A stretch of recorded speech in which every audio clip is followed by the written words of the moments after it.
The Trump administration has intensified pressure on Maduro, doubling the reward for his arrest to $50 million and deploying a substantial naval force to the southern Caribbean, including 7 warships, 3 Aegis-class destroyers, USS Gravely, USS Jason Dunham, USS Sampson, USS San Antonio, USS Iwo Jima, USS Fort Lauderdale, and a nuclear-powered submarine, USS Newport News, carrying approximately 4,500 service members, including 2,200 Marines.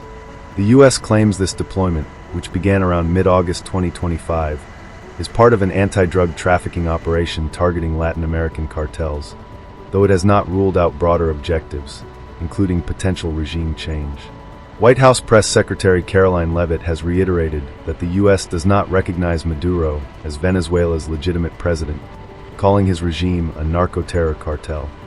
In response, Maduro has mobilized significant domestic forces, announcing the deployment of 4.5 million militiamen across Venezuela to counter what he describes as U.S. threats to national sovereignty.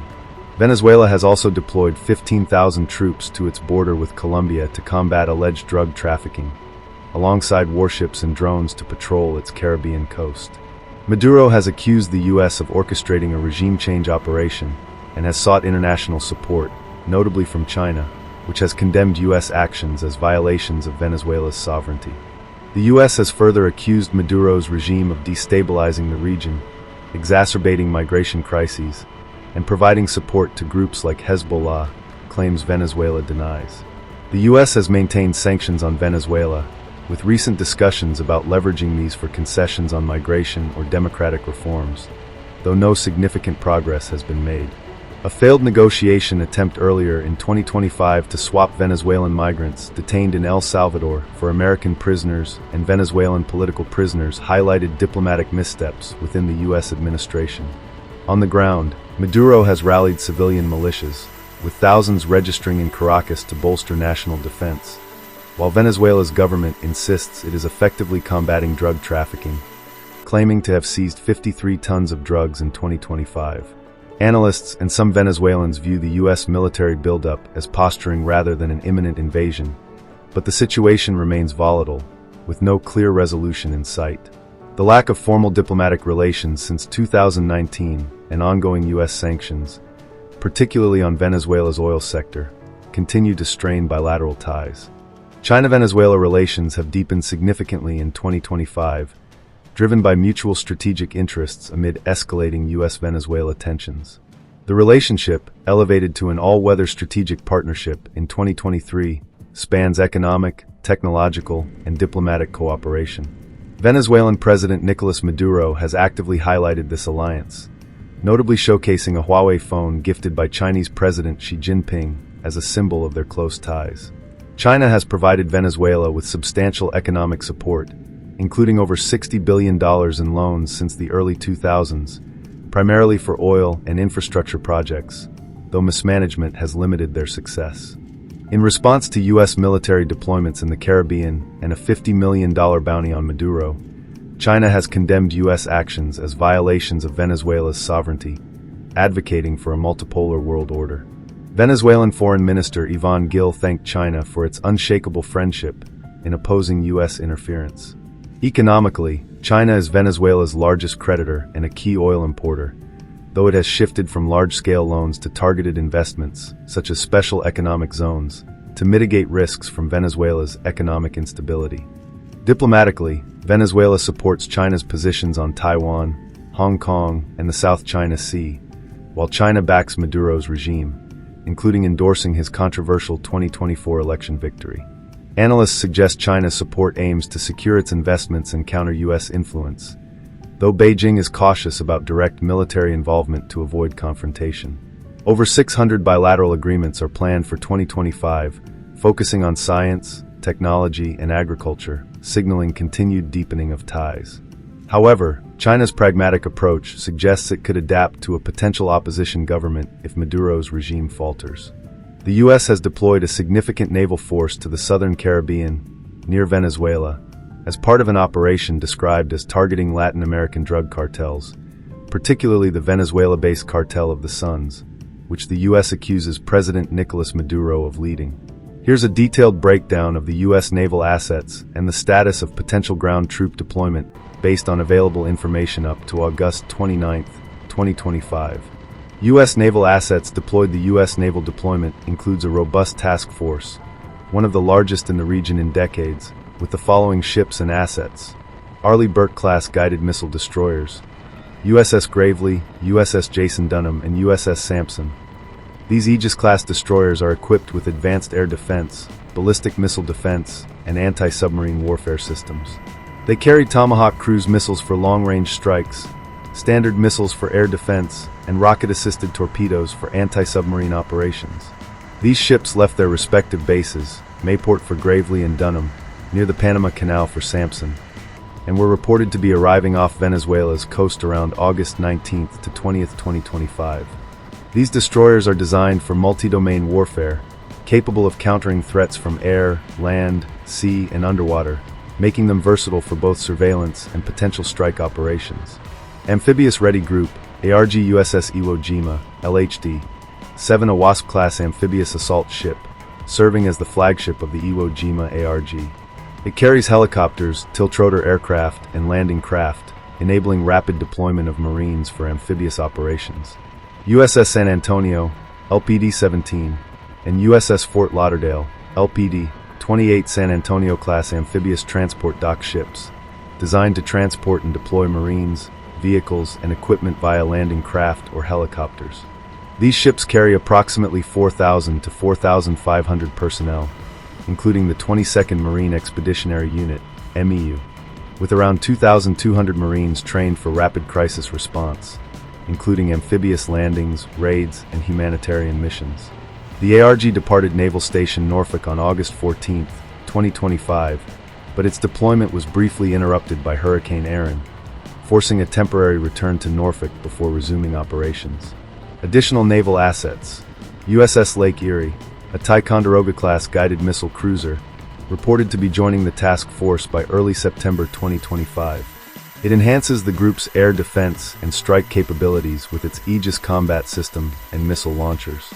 USS Newport News, a Los Angeles-class nuclear-powered fast attack submarine, adding covert surveillance and strike capabilities. Its presence signals the U.S.'s ability to operate undetected near Venezuelan waters, potentially monitoring maritime approaches or preparing for targeted actions. P-8A Poseidon Aircraft, maritime surveillance planes equipped for long-range reconnaissance, anti-submarine warfare, and electronic intelligence. These aircraft extend the task force's surveillance reach, monitoring smuggling routes, Venezuelan air defenses, and potential foreign support, e.g., Russian or Iranian flights. Total personnel: the deployment involves around 4,000 to 4,500 U.S. service members, including approximately 2,200 Marines from the 22nd MEU and 1,800 to 2,300 sailors across the ships. The task force is supported by the U.S. Southern Command, based in Doral, Florida, and is described as operating in international waters and airspace for several months. Purpose of the deployment: the Trump administration has framed this deployment as a counter-narcotics operation targeting Latin American drug cartels, particularly the Cartel of the Suns, which the U.S. designated as a terrorist organization in July 2025. The U.S. accuses Maduro of orchestrating cocaine trafficking and supporting groups like Venezuela's Tren de Aragua and Mexico's Sinaloa cartel. The operation aligns with broader U.S. efforts to curb drug flows, especially fentanyl, into the United States, though critics note there's no evidence of fentanyl production in Venezuela. Analysts and observers, however, suggest the deployment may have broader geopolitical aims, such as pressuring Maduro. The $50 million bounty for Maduro's arrest doubled in August 2025, and the naval buildup signal a maximum pressure campaign to delegitimize or destabilize his regime, especially after his contested July 2025 re-election. Regional power projection: the deployment may aim to assert U.S. dominance in the Western Hemisphere, countering influence from China, Russia, and Iran, which support Maduro. Political messaging: some speculate the operation serves domestic U.S. political purposes, such as bolstering Trump's image ahead of the 2026 midterms, though this is debated. Are U.S. troops deployed on the ground in Venezuela? As of August 29, 2025, there is no confirmed deployment of U.S. troops on Venezuelan soil. The U.S. Department of Defense has explicitly stated that no warships or troops are currently in Venezuelan territorial waters or on its land, and operations are confined to international waters and airspace. A U.S. official clarified on August 20, 2025, that no orders have been issued for ships or troops to enter Venezuelan territory. However, the presence of the 22nd Marine Expeditionary Unit, with its amphibious capabilities, raises speculation about potential ground operations. The MEU's 2,200 Marines are trained for rapid response missions, including amphibious landings, raids or targeted strikes, humanitarian or evacuation operations, e.g., for U.S. citizens in Venezuela, support for counter-narcotics operations, such as boarding suspected smuggling vessels. The amphibious ships, USS Iwo Jima, San Antonio, Fort Lauderdale, are equipped to deploy Marines ashore via landing craft or helicopters, but no reports confirm such actions. Critics, including former U.S. diplomats, argue the force is insufficient for a full-scale invasion of Venezuela, a country of 30 million with a motivated military, but could support smaller-scale operations, such as extracting high-value targets or conducting limited strikes. Venezuelan responses, including Maduro's mobilization of 4.5 million militiamen and 15,000 troops to the Colombia border, suggest Caracas perceives a ground threat, though this may be rhetorical escalation. U.S. officials, including White House Press Secretary Caroline Leavitt, have emphasized using every element of American power to combat drug trafficking, but have not explicitly confirmed plans for ground operations. China-Venezuela context. China's support for Venezuela adds a layer of complexity. Beijing has condemned the U.S. naval buildup as a violation of Venezuelan sovereignty and a threat to regional peace, aligning with Maduro's narrative of resisting a declining empire. China's economic stakes, over $60 billion in loans and investments, and its strategic interest in countering U.S. influence make it a vocal supporter of Maduro, though it avoids direct military involvement to prevent escalation. This dynamic suggests the U.S. deployment is partly a signal to China and other Maduro allies, e.g., Russia, Iran, that Washington retains significant leverage in the region. Critical analysis. The deployment scale and composition, destroyers, amphibious ships, a submarine, and surveillance aircraft exceed typical counter-narcotics operations, fueling skepticism about its true intent.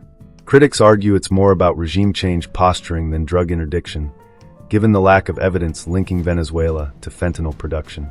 The comparison to the 1989 Panama invasion, Operation Just Cause, is notable, but Venezuela's larger, more motivated military and the absence of pre-existing U.S. bases, unlike Panama, make a similar invasion unlikely. The deployment may instead aim to provoke internal dissent, pressure Maduro into negotiations, or deter foreign support for his regime. Conclusion. The U.S. has deployed 7 warships, 3 destroyers, 3 amphibious ships, 1 cruiser, a nuclear-powered submarine, and P-8A Poseidon aircraft, carrying approximately 4,000 to 4,500 personnel, including 2,200 Marines, to the southern Caribbean. While officially a counter-narcotics operation, the buildup has raised tensions with Venezuela and drawn Chinese criticism. No U.S. troops are confirmed on Venezuelan soil, and operations remain in international waters. The presence of Marines suggests potential for limited ground operations, but no evidence supports an imminent invasion. The situation remains fluid, with risks of miscalculation amid heightened rhetoric. Scenarios and their likelihood. Scenario 1. Continued standoff with diplomatic posturing, status quo, description. The U.S. maintains its naval presence in international waters, conducting surveillance and limited interdiction operations, e.g., intercepting suspected drug smuggling vessels, without entering Venezuelan territory. Venezuela keeps its militia and troops mobilized, with Maduro leveraging anti-U.S. rhetoric to rally domestic support. China and other allies, Russia, Iran, provide diplomatic and economic backing, but avoid direct military involvement. Tensions remain high but do not escalate to direct conflict, with both sides engaging in propaganda and posturing. Drivers, U.S. avoids escalation to focus on domestic priorities, e.g. 2026 midterms, and regional stability. Maduro uses the U.S. threat to consolidate power, especially after the contested 2024 election. China's condemnation of U.S. actions reinforces Venezuela's position without risking direct confrontation. Historical precedent. Similar U.S. naval deployments in 2019 to 2020 for counter-narcotics operations did not lead to invasion. Indicators. U.S. Ships remain in international waters, focusing on drug interdiction. Maduro continues militia mobilization and anti-U.S. rhetoric without provocative military actions. UN or regional bodies, e.g. OAS, issue statements urging de-escalation. Likelihood. 60% this is the most probable outcome, as both sides have incentives to avoid direct conflict. The U.S. deployment appears designed for pressure rather than invasion, and Maduro's regime benefits from portraying the U.S. as an external threat. China's diplomatic support further stabilizes the standoff. The lack of U.S. ground troop deployment and the scale of Venezuela's military, 150,000 active personnel, for 0.5 million militia, make escalation risky. Scenario 2. Limited U.S. military action, targeted strikes or raids. Description. The U.S. conducts limited military operations, such as targeted airstrikes, drone strikes, or special forces raids, aimed at high-value targets, e.g. Cartel of the Sun's leaders or Maduro himself, or drug trafficking infrastructure. The 22nd Marine Expeditionary Unit, MEU, could support small-scale amphibious operations, such as seizing a coastal facility or intercepting a smuggling vessel. Venezuela responds with defensive actions, possibly engaging U.S. forces in limited skirmishes, but a full-scale war is avoided. China and Russia condemn the action, potentially increasing economic aid to Maduro. Drivers. U.S. Desire to act on the $50 million bounty for Maduro or to disrupt alleged drug networks. Domestic U.S. pressure to counter drug trafficking, particularly fentanyl, though evidence linking Venezuela to fentanyl is weak. The presence of the USS Newport News, submarine, and P-8A Poseidon aircraft suggests capabilities for covert or precision strikes. Maduro's provocative rhetoric or minor military actions, e.g. harassing U.S. ships, could trigger a limited response. Indicators. Increased U.S. intelligence activity, such as P-8A flights near Venezuelan airspace. Public U.S. statements emphasizing Maduro's role in drug trafficking or terrorism. Venezuelan reports of U.S. drone incursions or small-scale engagements. Likelihood. 25% this scenario is plausible given the U.S.'s advanced capabilities, e.g., destroyers with Tomahawk missiles, Marine Rapid Response Units, and stated goal of targeting the Cartel of the Suns. However, the risks of escalation, international backlash, especially from China, and lack of clear evidence tying Maduro to fentanyl reduce its likelihood. A limited strike could also fail to achieve regime change, complicating U.S. objectives. Scenario 3. Full-scale U.S. military intervention invasion. Description. The U.S. launches a large-scale military operation, deploying the 22nd MEU and additional forces to invade Venezuela, aiming for regime change or to capture Maduro. This could involve amphibious landings, airstrikes on Venezuelan military targets, and ground operations to secure key areas, e.g. Caracas oil facilities. Venezuela responds with its military and militia, leading to significant conflict. China, Russia, and Iran provide material support to Maduro, potentially escalating the conflict into a broader regional or proxy war. Drivers. U.S. Perception of Maduro as a direct threat to regional security or U.S. interests, e.g. migration, drug trafficking, or alliances with U.S. adversaries. Political pressure within the U.S. to resolve the Venezuela crisis decisively, especially under the Trump administration's maximum pressure policy. A trigger event, such as a Venezuelan attack on U.S. assets or a major domestic crisis in Venezuela, e.g., mass protests or economic collapse. Indicators. Additional U.S. troop deployments beyond the current 4,000 to 4,500 personnel, possibly involving Army or National Guard units. U.S. rhetoric shifting from counter-narcotics to explicit regime change goals. Prepositioning of additional naval or air assets, such as aircraft carriers or B-52 bombers. Likelihood. 10% this scenario is unlikely due to significant risks and costs. Venezuela's military, while underfunded, is sizable, 150,000 active personnel, millions in militia, and its terrain, urban centers, jungles, complicates invasion. The 1989 Panama invasion required 27,000 troops for a smaller, less resistant target, Venezuela would require far more resources. China's economic leverage and potential Russian/Iranian support further deter invasion. Domestic U.S. opposition to another costly war and the lack of regional support, e.g., from Colombia or Brazil, also reduce this scenario's feasibility.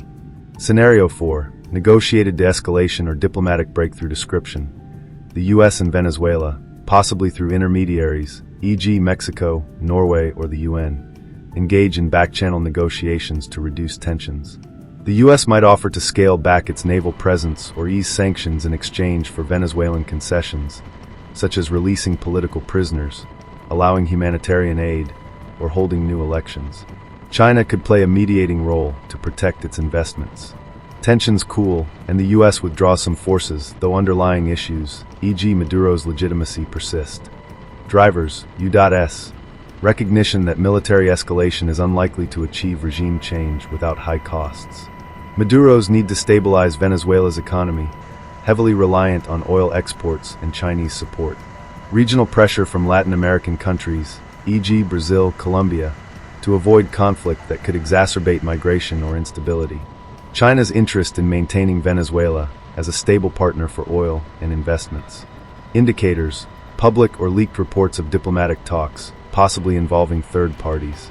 U.S. statements softening rhetoric or offering conditional sanctions relief. Venezuelan gestures, such as releasing detained Americans or opposition figures. Likelihood: 5%. This scenario is the least likely due to deep mistrust between the U.S. and Maduro's regime, exacerbated by the lack of formal diplomatic ties since 2019. Failed negotiations, e.g., the 2025 El Salvador prisoner swap attempt, and U.S. insistence on not recognizing Maduro as president hinder progress. China's support may embolden Maduro to resist concessions, and U.S. domestic politics, e.g. Trump's hardline stance, limit appetite for compromise. Key factors influencing outcomes. U.S. Intentions: the Trump administration's goals, whether counter-narcotics, regime change, or geopolitical signaling, will shape the trajectory. The $50 million bounty on Maduro and the naval buildup suggest a hardline approach, but domestic constraints, e.g., public wariness of foreign wars, may limit escalation. Venezuela's response: Maduro's ability to maintain domestic cohesion, particularly among the military and militia, is critical. His mobilization of 4.5 million militiamen indicates a defensive posture, but internal dissent or economic collapse could shift dynamics. China's role: China's economic and diplomatic support bolsters Maduro, but is unlikely to extend to military involvement. Beijing's priority is securing its investments and countering U.S. influence, not engaging in a proxy war. Regional dynamics: Colombia's troop buildup on the Venezuela border and Brazil's cautious stance suggest limited regional support for U.S. intervention. A regional crisis, e.g. migration surge, could alter calculations. Trigger events: an incident, such as a Venezuelan attack on U.S. assets, a major drug bust, or a humanitarian crisis, could escalate or de-escalate tensions. Conclusion: the most likely outcome, 60%, is a prolonged standoff with no direct conflict, as both sides benefit from posturing without risking war. A limited U.S. military action, 25%, is plausible but constrained by risks and lack of clear justification. A full-scale invasion, 10%, is highly unlikely due to logistical, political, and international barriers. A diplomatic breakthrough, 5%, faces significant hurdles given mutual distrust and entrenched positions. The situation remains volatile, with outcomes hinging on U.S. strategic decisions, Maduro's resilience, and China's influence. Monitoring U.S. military movements, Venezuelan rhetoric, and diplomatic signals will be key to assessing which scenario unfolds. Note: these probabilities are speculative, based on current data and trends. Unforeseen events, e.g. a Venezuelan provocation or U.S. policy shift, could significantly alter the likelihoods. Thank you so much for stopping by and watching until now. If you have watched until this point of the video, be sure to like it, share this with a friend, and put the word butter in the comment section.